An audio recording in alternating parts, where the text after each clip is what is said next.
How to delete a channel on Slack. Welcome back to the channel, and let's start with the video.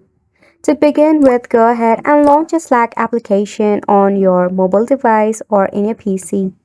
So right here, to delete a channel, there is basically two ways.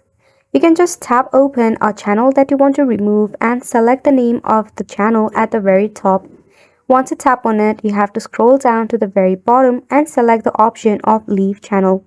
If you are the admin of the channel, you'll be able to remove the channel completely, which means that all of the member that has joined will be removed as well. So the second thing is you can just head back from here. Now all you have to do is just press and hold onto the channel and select the option of leave channel.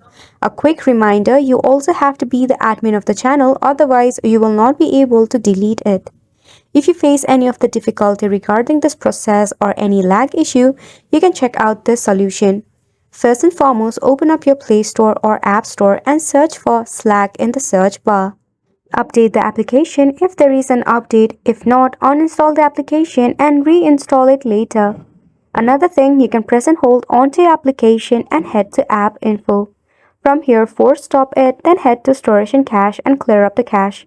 And it's a wrap for this video as well. Thank you so much for tuning in.